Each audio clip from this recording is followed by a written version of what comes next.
지구 반대편의 뉴스로만 알았던 이 테러 집단과의 연계성. 우리 국내에서 누군가 잡혔는데 그 적발된 사람 보니까요. 알카에다와 아주 긴밀하게 연결된 조직의 깃발을 흔들면서 서울 한복판에 있는 북한산에서 깃발을 흔들었습니다. 스스로 사진을 찍었습니다. 관련된 얘기 나눠보겠습니다. 천상철 차장, 네. 오늘 검거된 사람이 누굽니까?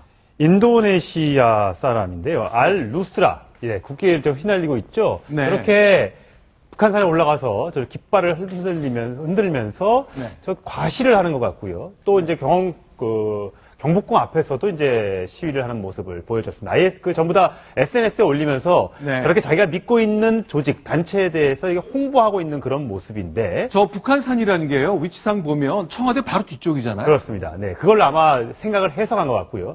저건 이제 저 압수품인데요. 아유, 저 뭡니까? 저 모이총도 보이고요. 아, 진짜 총은 아니고 네, 모이총입니다. 모이총이고요. 저 칼도 있는데 보위 나이프라고 하는데 남북 칼로 불리는 보위 나이프도 발견이 됐고 네. 또 이제 이슬람 원리주의 서적도 있었고 그다음에 여러 가지 그 증거품들이 집에서 발견이 됐습니다. 자, 인도네시아 국적을 가진 사람이고요. 테러 단체 알-누스라를 추정한 것으로 보입니다.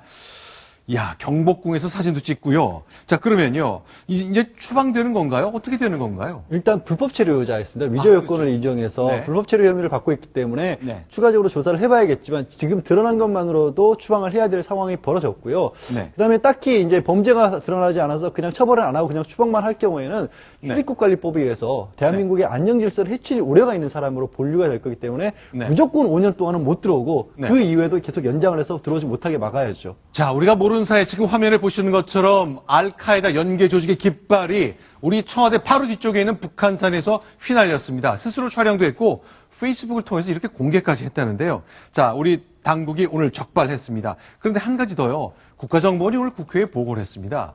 자, 최근에 문제가 됐던 인사가 하나 있는데 대구 지역에서 근무했던 외국인 노동자입니다. 어떤 일이 있었는지 직접 음성을 들어보겠습니다. 인도네시아 근로자가 우리나라 2년 동안 근무를 했는데 대구에서 이 사람이 나가서 IS에 가입해서 사망을 했는데 그것을 보니까 우리나라 한글이 있고 명함 같은 데 한글로 되어 있어서 그것을 파악하니까 대구에서 2년간 근무한 사람이다. 자, 대구에서 2년 근무한 근로자인데 봤더니 IS랑 관련이 되었다. 이거 어떻게 된 겁니까? 좀 전에 말씀을 좀 드렸습니다. 지금 보면 대구에서 이제 공단에서 2년 동안 근무한 외국인 노동자였고요. 그리고 나서 이제 해외로 나가서 IS에 가입을 했고 IS에서 이제 활동을 하다가 폭격을 받아서 사망한 것으로 이제 확인이 된 사람입니다.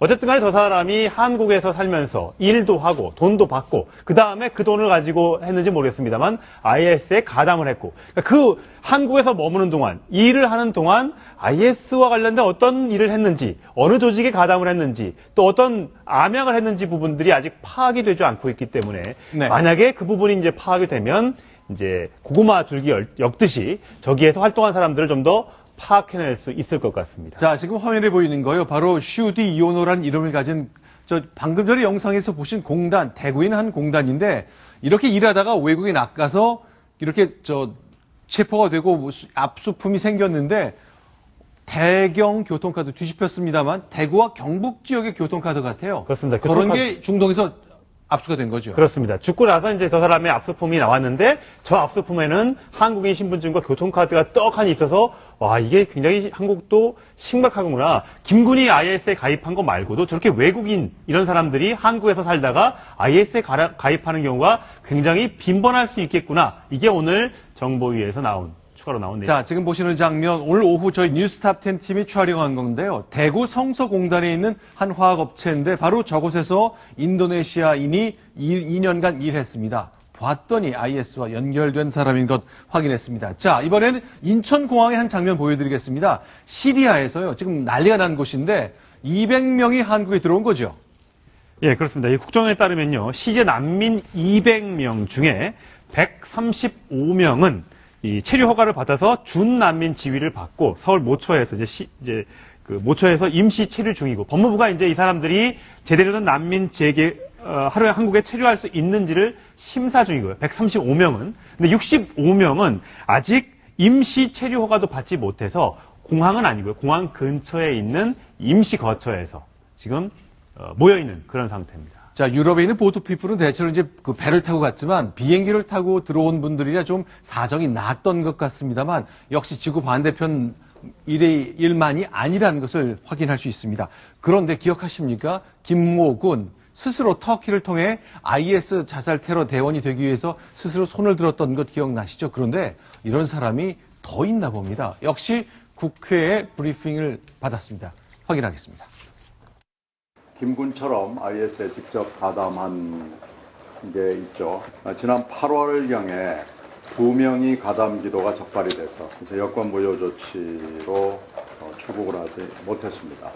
우리 국민 10명이 인터넷을 통해서 IS를 공개 지지를 한 것이 적발이 돼서 인적 사항을 파악을 하고 있는데 아직 정확하게 파악을 못했다고 이렇게 보고했습니다.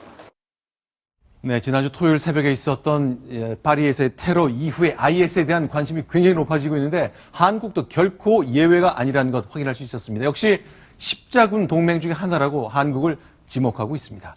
자, 이번에 두 번째, 세 번째 소식 같이 보겠습니다. 하나의 음악을 좀 준비했는데요. 자, 음악과 함께 얘기를 좀 나눠봤으면 좋겠습니다.